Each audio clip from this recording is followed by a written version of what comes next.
vài bước mình em mà.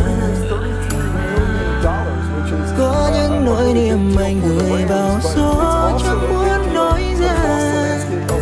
Không ai muốn phải chia xa rồi làm bạn với người mình yêu nhất cả. Bên nhau bao lâu vậy mà một vài câu nói em bỗng xa lạ. Anh phải làm gì để em đừng nghĩ em không quan trọng. Nuốt hết đắng cay vào trong lòng, cuộc đời anh như con số không. Cha mẹ già vất vả đêm ngủ chẳng ngon, vẫn làm con anh đây chưa hiếu chưa tròn. Anh phải bù đắp cho em bao nhiêu để em chẳng còn thấy tiếc. Dành hết cả thanh xuân này cho nhau, liệu còn bên nhau lúc mai sau? Có phải ngay lúc đầu em đã chẳng chọn anh đâu? Anh vẫn muốn ngày thành công sẽ được che chở em, còn em đợi ngày đó để có thể yên tâm rời xa anh. Liệu có quá nhân tâm? Anh phải làm gì để em đừng nghĩ em không quan trọng? Nuốt hết đắng cay vào trong lòng, cuộc đời anh như con số không. Em vẫn còn thương anh đúng không? Cuộc đời bao lo toan anh chẳng muốn em phiền lòng. Tháng có quay lại không? Hay chỉ cho ta thêm một khoảng trống? Hết cả thanh xuân này bên nhau, bây giờ thanh xuân ấy nơi đâu? Có phải ngay lúc đầu ta vốn chẳng dành cho nhau? Anh không muốn em phải đau, phải đợi anh quá lâu, chờ đợi từng lời hứa anh chẳng thể tin bản thân mình được nữa. Vậy ta kết thúc được chưa? Potentially beating the Chiefs in week 1, and then they lost to a good team in week 2, and they bounced back, and by week 3 last year they blew out the Bills on national TV, and we're like, all right, Derrick Henry's getting settled. I have no doubt that this Ravens team is ready to play. Hey, it's I Billy also have no Rafool. doubt that they are Check going out my to be new a better song team Slow out of on the gate. There were a YouTube lot and of new YouTube players Shorts. getting Your adjusted. one-stop shop. And even in that first game against the Chiefs last year, Justice Hill was the primary back for that first 3 quarters before they started getting Derrick Henry going. This year, no surprises. Derrick Henry's going to run the ball up everyone's gut in the first few weeks, and they got better on defense. I'm really interested to see what we get out of Jair Alexander this year. That is a player that a couple years ago we were talking about as potentially being the best defensive back in all of football. Played 4 games in 2 years, and suddenly he's looked at as this injury-prone red flag. They got him on 40 cents on the dollar about what he could be if he is healthy. And Jair's been talking big this offseason. So I look at this team, I think they really went all in with Jair. They went all in with DeAndre Hopkins, and they brought back so many key players. There's no excuse left, and right out of the gates, there should be no false starts. Ngày em tới, I'm looking forward to seeing their start. Here's the deal, though. Like every team that the Ravens show up on their schedule, they say, "Dang, we got a hell of a start to the season." Because they're one of those teams, like when you look at all of those teams that we have to play, ultimately it's going to dường come down như to the trước playoffs. khi em tồn tại, nắng sớm hay mặt trời chưa từng có lý do ở lại. Nắng sinh ra lại những gì trong vắt trong mắt em, trong vắt trong mắt em khi niềm và dường như trước khi em tồn tại, ánh sao đêm chỉ là những giọt nước cơn mưa để lại. Trước khi em tồn tại, anh tìm em khắp nơi đâu đây, theo gió đông gió tây em. But we on TV. We work at ESPN for a certain reason. We in the preseason. We could talk about Super Bowl obviously being in the Ravens' future, and I think I don't think Lamar is going to feel good about having a good season or a good start.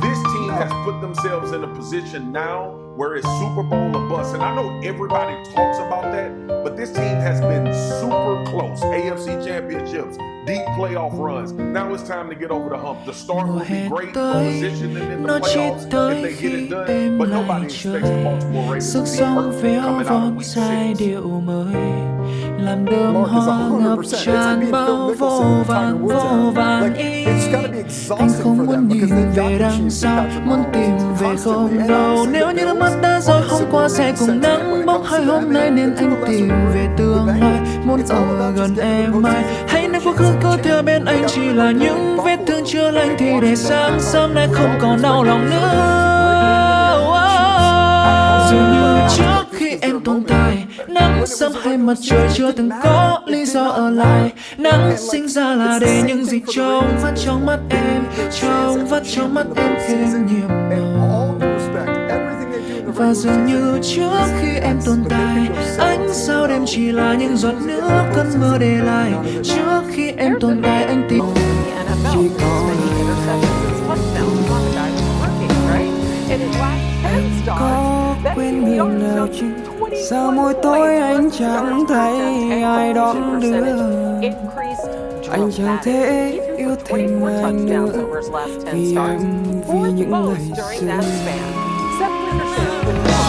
Thành phố như chật trội hơn, sao chẳng thấy yêu thương mà chỉ mình anh vẫn cô đơn. Promise with every shred of your integrity that you Chơi won't với discuss this giữa with đêm anyone. em mà.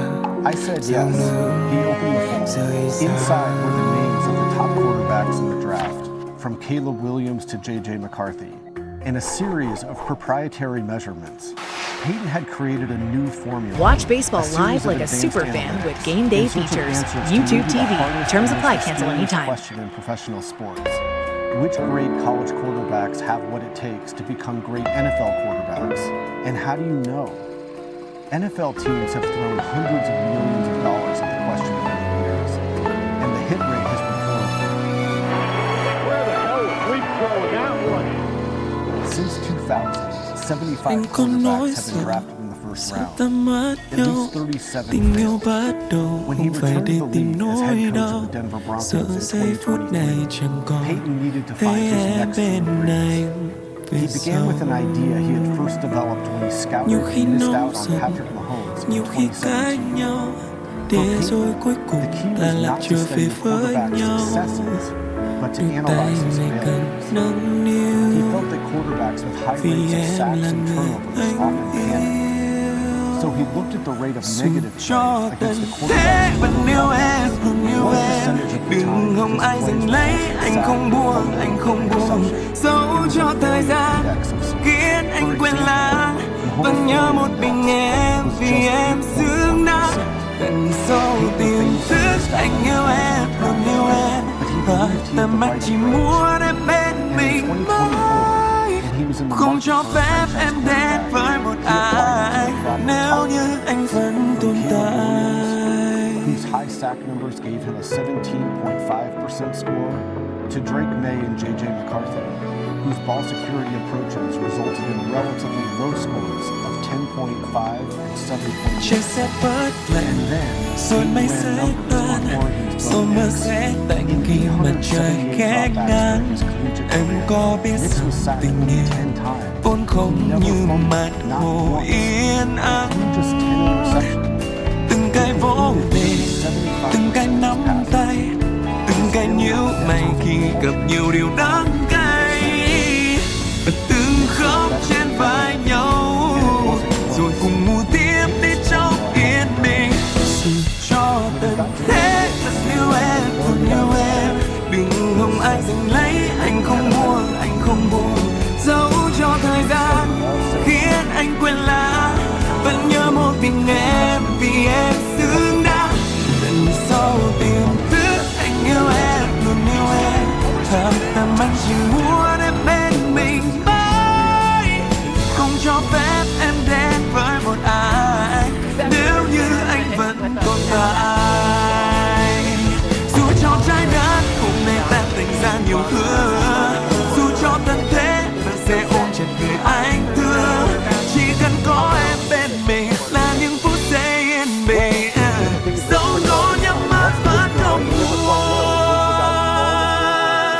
That led it to him. But but I think that what makes this so interesting is that he cracked the code in his own way of the hardest metric that all of the analytics people and every GM around the league wants to know, which is like, how can you predict processes when you decide you want to throw the ball to delivery? The difference between college and NFL, vẫn nhớ một mình em vì em xứng đáng đừng sâu tiềm thức anh yêu em luôn yêu em cả tâm anh chỉ muốn em bên mình mãi không cho phép em ghét bên một ai nếu như anh vẫn tồn tại yêu em sẽ không bao giờ là sai. That he trusted that he was seeing the field clearly and reacting. And the great thing about Knicks is he has such a large body of work to evaluate. So Peyton wasn't guessing and saying, oh, maybe, here's the ceiling for this guy. It's really interesting because we do know, Peter, that the Broncos have maybe the best defense in the NFL. It's great, and that's awesome for Knicks. What about the other side of the ball? Have they done enough to help him build on it? Dù cho tận hết vẫn yêu anh, luôn yêu anh. Đừng hòng ai giật lấy, em không buông, dẫu cho thời gian khiến em quên lãng, vẫn nhớ một mình anh vì anh xứng đáng. Tận sâu tiềm thức em yêu anh, luôn yêu anh, thật tâm em chỉ muốn anh bên mình mãi, không cho phép anh đến bên một ai nếu như em vẫn tồn tại. Mình là của nhau sẽ không bao giờ xa. He wasn't going to let it happen again. To your point, he wanted Mahomes. They were all ready to draft Mahomes. Andy Reid went and got him. So now they put the parts around him, and you look at the running backs for him. I think it's huge. When he was in New Orleans, Sean always had this variety of running backs, whether it be a combination of Pierre Thomas and Darren Sproles and Reggie Bush and eventually Alvin Kamara. They always had all these guys, and then soon enough, Taysom Hill was playing that. In Denver, they're building a stable of running backs, and all the fantasy folks will tell you Harvey's the guy, and he will be. But they still really like Jaleel McLaughlin. They still are really excited about getting J.K. Dobbins. And they still like the kid Estime that they got from Notre Dame last year. So that's going to be key because Sean Payton has always been a passing guy. We know that. And it's always been about Breeze. But that stable of running backs is almost as important in New Orleans as it was the passing game. And they are very high on what they have in the running backs room this year as well. Yeah, they traded up to get Knicks' college teammate, Troy Franklin, as well. So this is just one part of your new book, and I'm with Griggs. I mean, kudos to get Sean Payton to peel back the coaching onion at all is unbelievable. What else can we expect? Because I know you're going to have some more great revelations for us coming up. What was funny, I didn't tell a soul about that. I didn't even tell my wife. Nobody knew that he had showed me that. I didn't talk to a single person about it. All worked out. He was a happy guy after the draft. Em nói anh đừng hy vọng yêu đối với em bây giờ chỉ như một chiều gió lại tuôn cơn anh hờn. Jeff Darlington. JD, what more can you tell us? Vì ngày em đẹp nhớ This is a 3-game suspension that is more substance abuse, but this is actually something that requires a little more context. Addison was arrested for DUI last year, down to a lesser charge.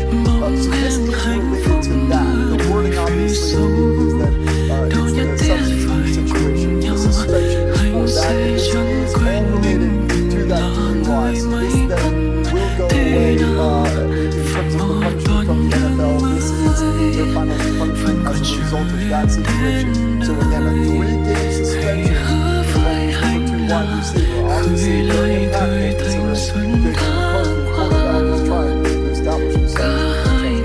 Right, those first 2 games would be at the Bears, the Falcons, the Bengals. They don't need a playoff game until they play a bubble against the Steelers in Week 4.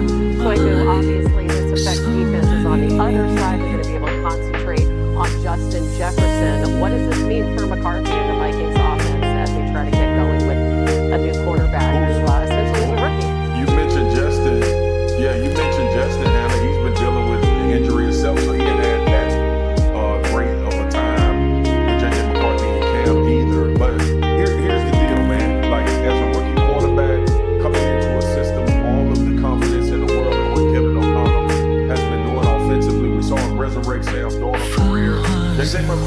guy that they chose, right? So now it's about positioning him. And look, I guess the silver lining in a situation that's not good is that now he's prepared to not have Addison, which gives his coaching staff an opportunity. Naylor is still there, who stepped up big for him at the wide receiver position well in some games. But I think ultimately for a young quarterback, now it's about finding within. Like the run game is going to become more prevalent. His defense is still really, really good on the Brown Flores. So it may be more of like, let's play mistake-free football. Let's find the plays where we can be explosive downfield, but more importantly, play a complementary game until you have your four requisite weapons. With Jordan Addison coming back, because he did develop into a deep threat for Sam Darnold last year. And KJ McCarthy is going to want to have that back to Are you getting more breaking news? I'm sorry, do you want to add something, Trey? Go ahead.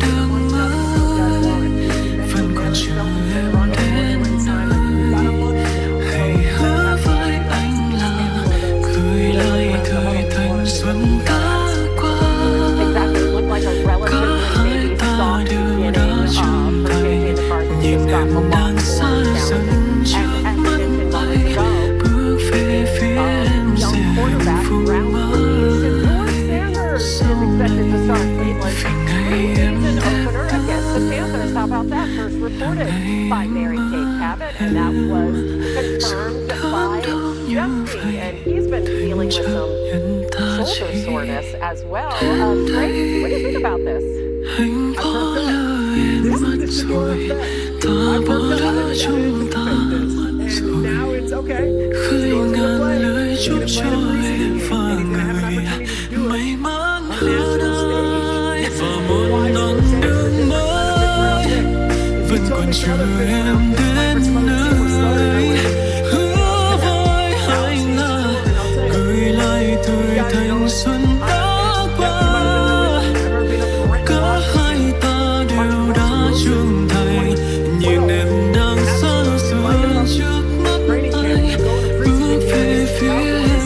is my fifth round pick.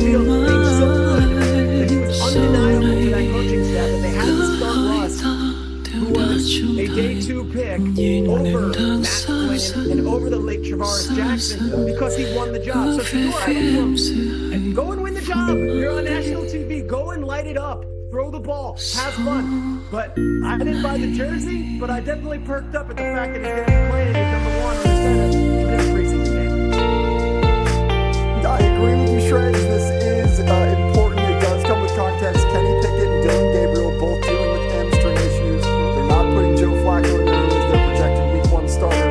So they are down to basically saying, like, all right, Shedeur, here's your shot. And this is exactly what you need. I mean, anytime you talk about a 5th round pick, forget about the name attached to him. He's going to have to look for these situations where maybe a couple guys are down right now and he has his chance to step up. And then if he does well, there's no looking back. That being said, he is getting this first chance. This is a chance with to shine. YouTube Premium, Ultimately, watch because ad-free, those two guys right now who offline, are ahead of and in him the background. on the depth And chart, listen the first ad-free depth on the chart, YouTube Music they are app. dealing with That's hamstring right. issues. One So, subscription, Shedeur 2 Sanders apps. getting the chance. Continue watching the highest By the quality way, they videos have- from anywhere Marcus, by my goodness, seamlessly yes. switching devices. I was Set gonna up say that automatic they downloads so actually- your favorite videos are ready when you are. And play videos when your screen is off or when you use other apps. There's more to discover with Premium. Try 1 month free. Like 5 quarterbacks in camp now because they signed Tyler Huntley today. But anyway, go ahead.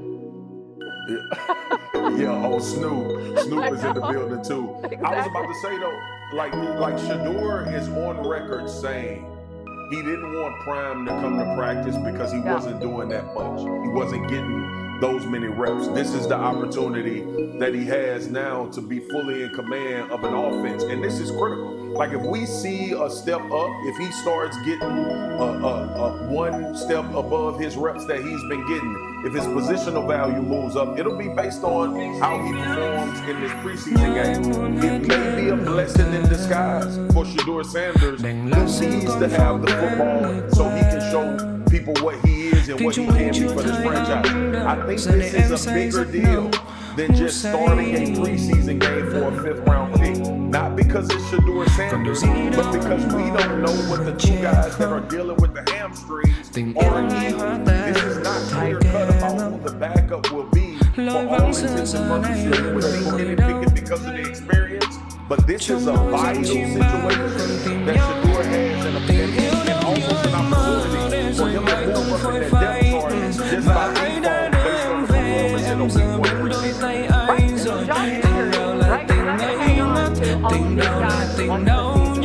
Rồi mình sẽ lại quên nhau đi vào trong một sớm mai buồn nhẹ lối đôi chân em về trên con phố quen khẽ lẽ bước chân anh về vì nhiều khi anh nhớ em liệu rằng mình sẽ quên nhau đi được không xóa đi hết được không người chính là những giấc mơ thật buồn. Hannah, Matthew Stafford has seen that specialist twice for his back issues, and you mentioned it. There is some concern around the Rams almost 3 weeks now into training camp, and Stafford has yet to practice. He will not practice again today in their joint workout against the Cowboys. As you see, he is arriving. He is here, but he will not be throwing the football. It's going to be Jimmy Garoppolo taking those first team reps. And as we know from covering Sean McVay, he puts a lot of emphasis on the importance of these joint workouts because he does not play starters in the preseason. As for Stafford, McVay has expressed some optimism about the progress they're saying he is progressing. Yesterday during a jog-through, he did work out on the side. As for the details of that workout, Sean McVay said, ask the training staff. Well, the training staff just walked behind me. I asked them. They laughed and said, we absolutely can't tell you how things are going. They say officially no comment. But again, there is some optimism. Sean McVay says they want to work him back into football, and hopefully in the near future they will get him back out here. But he had no firm timeline. Yeah, literally, I know you can break it down. Just hang in there. I know you'll get some more information. One thing we do know, I won't stop, Hannah. yeah, I know you know. But neither Luôn tiếp vô tình kiên quyết thêm nhiều diễn biến cho mình yết kiến anh làm biên viết nhiều điều liên thiên như chạm bên tin theo sẵn tiếp tuyến anh cần trên bên có thể biết hết cách để thoát khỏi đây những điều quyến luyến có thể giết chết con người ta vậy đây và nếu sự thật là chẳng thể giữ sự thật thà và anh muốn đi tìm một nơi khác thì em hãy cho qua đi những đau đớn trong ta vì những kỷ niệm này thực sự tôi anh chỉ muốn em muốn em hạnh phúc bên này muốn em cười muốn em đừng nghe tên anh đến tai anh chỉ muốn em muốn em thả trôi ký ức lên mây muốn em cười giống như ngày xưa khi em đến đây. Nếu lòng em đau đớn tự như ai đó từng hay nói thì nên nhớ rằng một chiếc lá dù là chiếc lá được thay mới và hãy giữ những đớn đau lạc bàn khi điều tôi sẽ chân đã gạt tàn đối với lúc mới yêu bạt ngàn điều này quý giá đối với em hơn bạc vàng và nếu một mai em có gặp ai mang đến được niềm vui thì nên nhớ niềm đau em giữa càng lâu sẽ giúp mình êm xuôi vì đã không quen đớn đau qua nhiều lần. Anh chỉ muốn em vui muốn em hạnh phúc bên đây muốn em cười muốn em đừng nghe tên anh đến tai anh chỉ muốn em vui muốn em thả trôi ký ức lên mây muốn em cười giống như ngày xưa khi em đến đây. Let's may the best man win, which I kind of respect in an open quarterback competition. Look, a lot of teams don't have 2 different top 6 draft picks on their roster, and a lot of them don't have 2 guys who are looking for redemption. Anthony Richardson starting the first preseason game. Okay. The second preseason game is where you usually see most of the starters out there if you're going to use them at all, and that's going to Daniel Jones. So I wouldn't necessarily say this is an early indication that Richardson has the edge on Daniel Jones, who they paid. For those who want more out of every moment this summer, Mazda has more 2025 IIHS Top Safety Pick Plus awards than any other brand as of May 2025. What more could you ask for? Discover how Mazda has more to move you today. Visit IIHS.org to learn more. Obviously, injury always comes up, but this is a guy that needs to prove some things about playing the quarterback position. This is a real competition, obviously. Everybody knows that. But what are we finding out about Daniel Jones? What is he going to do new that we haven't seen him do playing quarterback outside of, to your point, Peter, potentially being out there with the starters? Anthony Richardson is the person that the Indianapolis Colts want to win this job. All right, I want to say that again. He is the guy they want to win this job because we know what the future looks like with Daniel Jones, and that's looking for another quarterback at some point to take over this franchise and be their guy. Listen, I mean, it would show them that they were right in their evaluation and their hopes for him, and we do not have a body of work